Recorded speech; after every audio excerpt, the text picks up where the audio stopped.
ሰላም ጤና ይስጥልን ውድ የሆናችሁ የቻናላችን ቤተሰቦች ልክ እንደ ወትሮ ሁሉ ለዛሬም ዕለተ ሮብ ነሐሴ 5 ቀን ይሆናሉ ብለን ያሰናዳቸውን አጫጭር መረጃዎች ይዘን ቀርበናል።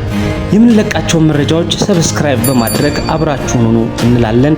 በረከት አርጋው ነኝ። እነሆ በአንድ ዓመት ውስጥ በሺዎች ለሚቆጠሩ ወጣቶች የሥራ ዕድል መፍጠር የሚችል በገጠር ለሚኖሩ ማህበረሰብ የጤና፣ የመንገድ፣ የትምህርት መሰረታዊ ልማቶችን ማገዝ መገንባት የሚያስችል በርካታ ማህበራዊና ኢኮኖሚያዊ የሆኑ ችግሮችን ለመፍታት የሚያስችል ከድህነት ተላቃ የተሻለ ሀገር ለመሆን የምትድህ ሀገርን ማገዝ የሚያስችል ብሔራዊ ጥቅምን ያጣች ሀገር ኢትዮጵያ በባህር በር እጦት ምክንያት በወርም ሆነ በአመት ሲሰላ ለጎረቤት ሀገር የወደብ ወይም የባህር በር ክፍያ በቢሊዮን ዶላር ተከፍላለች።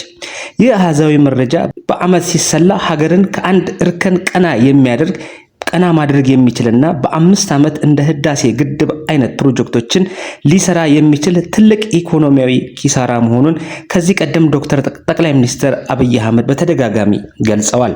ዕለተ ሮብ በውሃና ኢነርጂ ሚኒስቴር መስሪያ ቤት በተደረገው ውይይት የተገኙት ሚኒስትር ዶክተር ኢንጂነር ታደሰ ቶልቻ እንደገለጹት በኢትዮጵያ ከነበሩ የቀደምት መሪዎች ወይም ፖለቲከኞች በጥቂት ግለሰቦች ፍላጎትና ፍቃድ ያለምንም ህገ መንግስታዊ መማክርትና ዓለም አቀፋዊ የህግ ማዕቀፍ ውጭ በሆነ መልኩ የባህር በሯን አጣለች። ይህን የባህር በር ደግሞ ለመጠቀም በርካታ ዓለም አቀፋዊና የጎንዮሽ ዲፕሎማሲያዊ ጥረቶች ቢደረጉም ሊሳካ አልቻለም። እንዳይሳኩ ያስቻለው ደግሞ በኢትዮጵያ ጠል የሆኑ በርካታ ሀገራት ስምምነቱን አፍራሽ ወደሆነ መልክ በማምጣት እስከ ዛሬ ድረስ ቀጥሏል።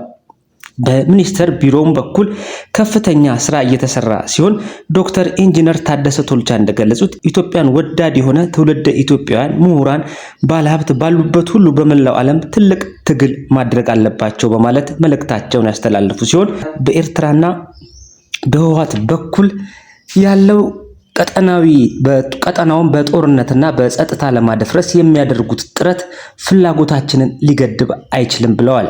በህገ መንግስትም ሆነ በኤርትራ በኩል ከዚህ ቀደም ሰላማዊ የሆኑ ዲፕሎማሲያዊ ጥረቶች ቢደረጉም የተደረጉ ሲሆን በባዕድ ሀገራት ጣልቃ ገብነት ዲፕሎማሲያዊ ግንኙነቱ ተካሮ መልክና ቅርጹን እንዲቀይር አስችለዋል በማለት ለታዳሚው በኢትዮጵያ የባህር በር ጥያቄን አስመልክቶ ለጋዜጠኞች በሰጡት ወቅታዊ መረጃ ለማወቅ ችለናል።